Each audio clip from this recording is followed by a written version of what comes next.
Okay, today we're going to be moving into section 6.3. We are going to simplify complex rational expressions.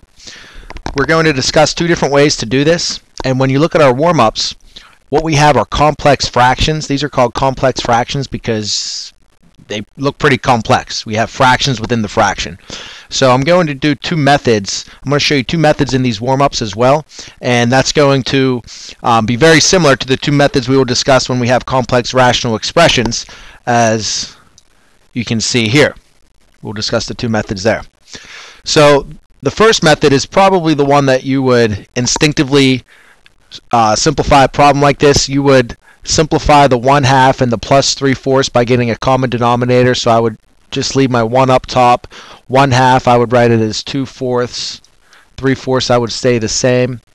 So now 2/4 plus 3/4 is 5/4. Now dividing by a fraction is the same as multiplying by its reciprocal. So I could write this as, instead of 1 divided by 5/4, I could write this as 1 times 4/5. So I would end up getting 4/5 for this one.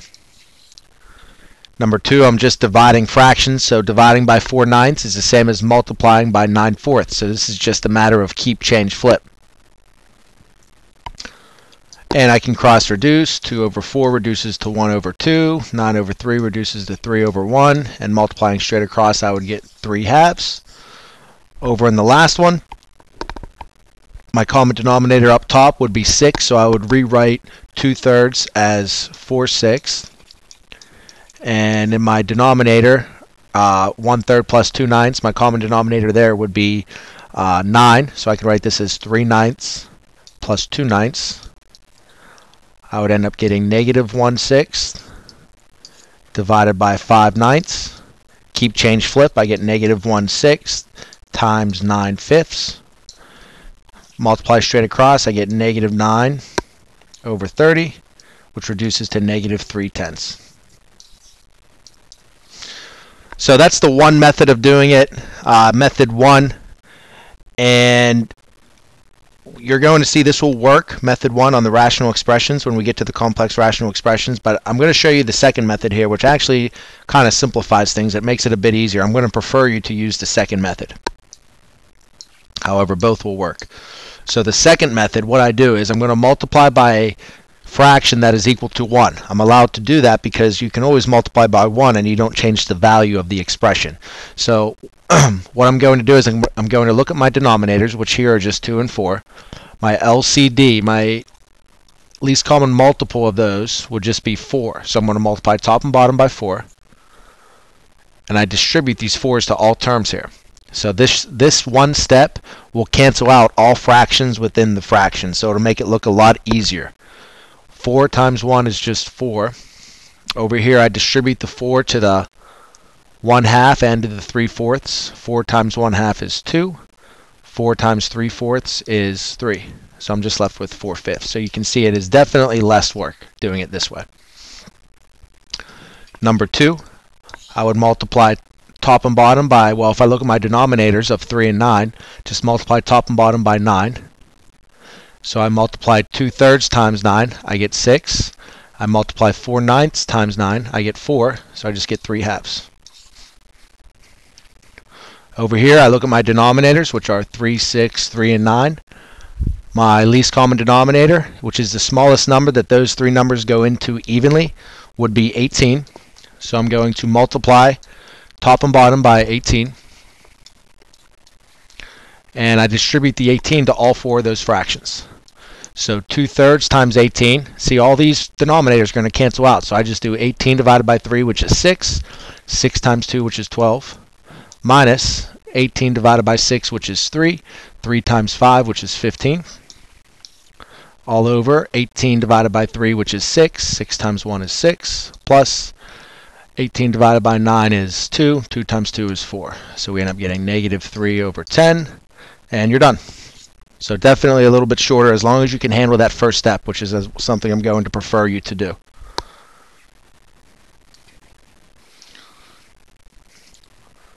Okay, so we look at some actual complex rational expressions. which is really just a rational expression with rational expressions in it. It's just like fractions within fractions, just like we saw in the warm-ups, but now we have variables here. You notice we have the same problem here. I'll walk us through both methods of doing it. The first method is where you would simplify the numerator, simplify the denominator, and then treat it as division of two rational expressions, where we would just keep change flip. So the numerator, 1 plus 1 over x, my common denominator would be x, so I would rewrite 1 as x over x plus 1 over x. And down here, my common denominator would be x squared, so I would rewrite 1 as x squared over x squared minus 1 over x squared. In my numerator, now that I have a common denominator, I can just do x plus 1 over x, and down in my denominator I'd be left with x squared minus 1 over x squared. Now I can just keep change flip, treat it as division of rational expressions. X plus 1 over x divided by x squared over x squared minus 1. And I'm running out of room here, so I'll go over here. I then look to factor everything, so the x plus 1 stays, the x stays, x squared stays, and the only thing that factors is difference of two squares, x plus 1 times x minus 1. I can now cancel out my common factors, which are the x plus 1s, and one of the x's go. So I would be left with x over x minus 1. Now let's go through the exact same problem, doing it method 2, which is the method I prefer us using. I will probably use method 2 from here on out. You'll see it is a little bit shorter, but if you prefer method 1, feel free to go ahead and use that. So what I do is I multiply top and bottom by the LCD of my denominators. My denominators are just x and x squared. My LCD is just x squared. So I multiply top and bottom by x squared, and I distribute it to all terms. So 1 times x squared is just x squared, plus x squared over x, one of the x's cancel, you're just left with x times 1, which is x. Denominator, distribute to the 1 and to the negative 1 over x squared, you're left with x squared minus 1. So you notice that this one step, it makes this a lot less confusing looking. It will get rid of all fractions within the fraction. Now I just have a rational expression. Factor the numerator, factor the denominator, cancel out the common factors. In my numerator, I have a GCF of x. I'm left with x plus 1. My denominator, difference of two squares, x plus 1 times x minus 1. The x plus 1's cancel, and I'm left with x over x minus 1, which is the exact same thing we got before. Method 2 is normally preferred, so let's try to use that.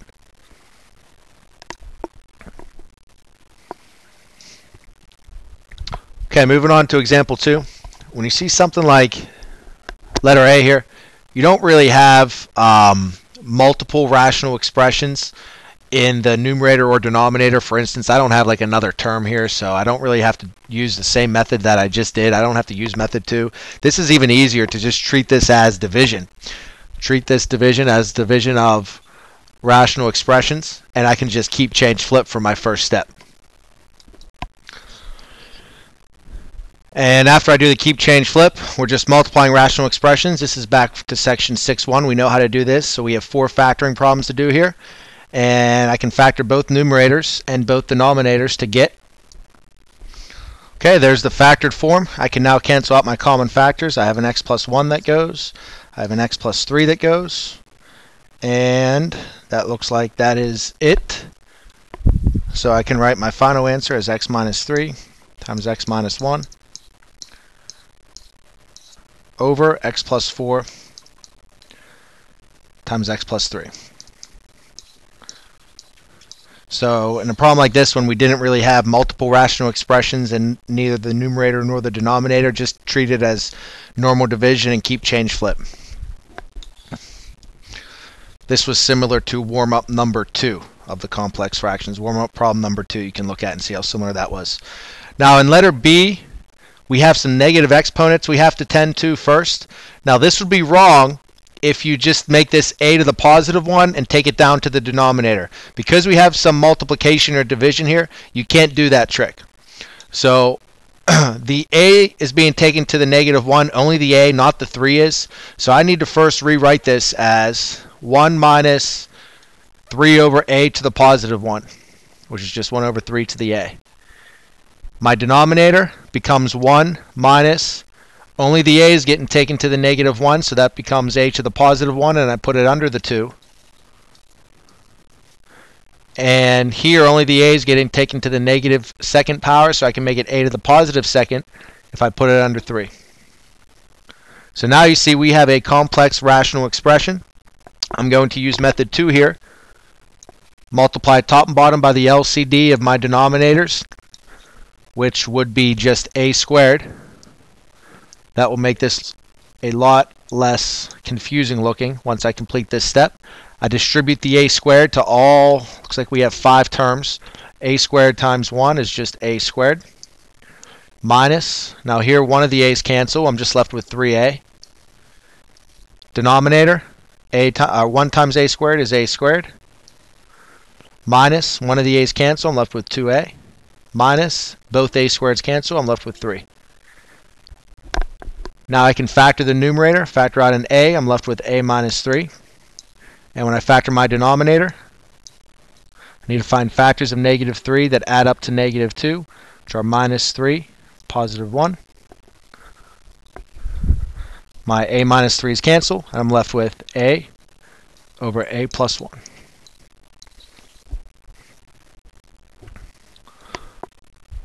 Okay, why don't you go ahead and pause the video and try the 9 checkpoint problems, check back and see how you did. Wanted to stop after this first one here and point something out here. After I multiplied top and bottom by the LCD, which was 14, since that's the smallest number, 2 and 7 go into evenly, I'm left with 14y plus 7 over 14y minus 2. You always need to factor the numerator and factor the denominator and look to see if you can cancel any common factors. Once I do that here, I don't have any common factors that cancel, so it's almost like you didn't have to, but I still want you to go through and check anyways and see if any common factors cancel. So I want it in factored form like this. There are no common factors, so you're done. Go ahead and pause again and continue to work. Okay, go ahead and check to see how you did on letters B and C.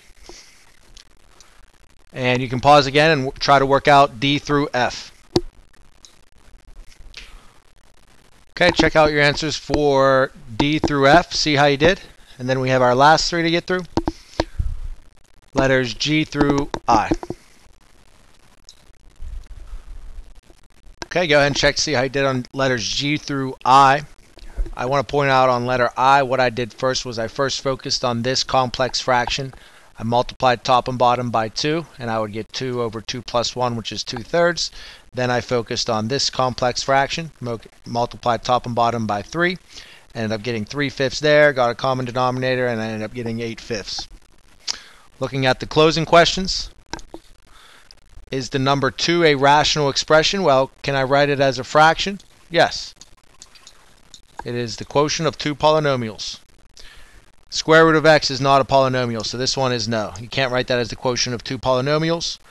1 over x to the negative 2 is actually 1 over x to the positive 2. It is the quotient of 2 polynomials, so yes, it is a rational expression. Your homework,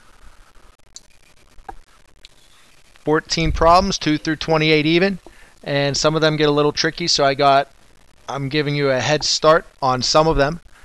Number 18, I would multiply top and bottom by the LCD, which is xy, x minus y times x plus y.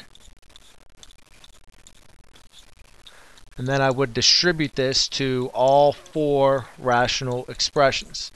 So when I distribute it to this first one, the x minus y's cancel. I'm left with xy squared times x plus y plus, here only one of the y's cancel. I'd be left with x times x minus y, and then I have 2x plus y's. Denominator, here only the x's cancel. I'm left with y times x plus y times 2 of the x minus y's plus, here the x plus y's cancel. I'm left with xy squared times x minus y.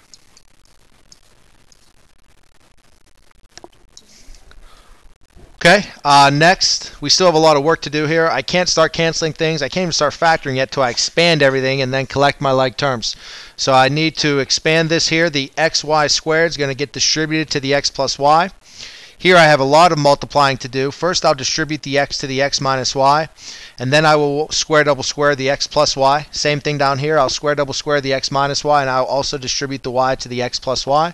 Here I just need to distribute the xy squared to the x minus y.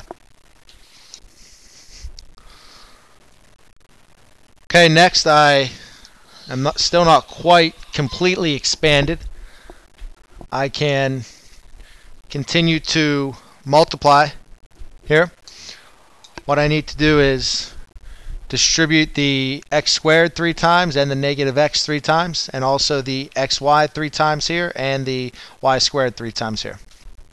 So this will get kind of lengthy.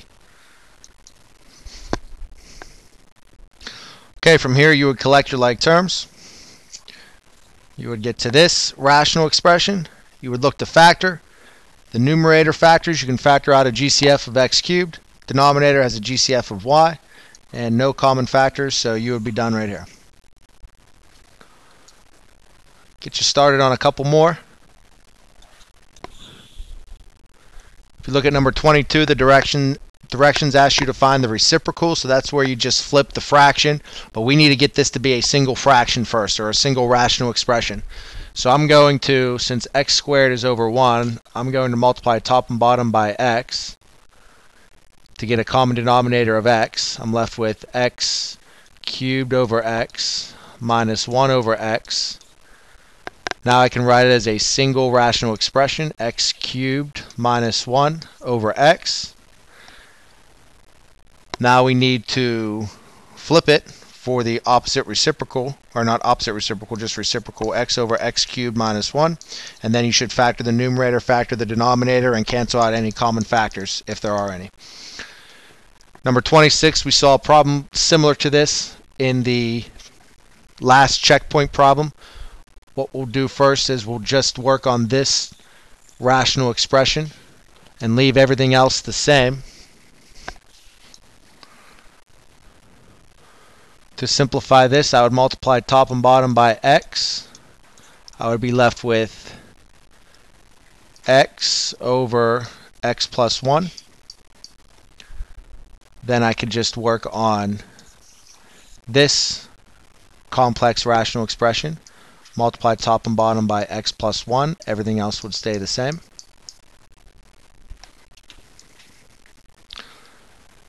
And I could collect my like terms here. X plus x is 2x, so I would have 2x plus 1. Then I would work on this rational expression, multiply top and bottom by 2x plus 1. And I'll let you finish it from here.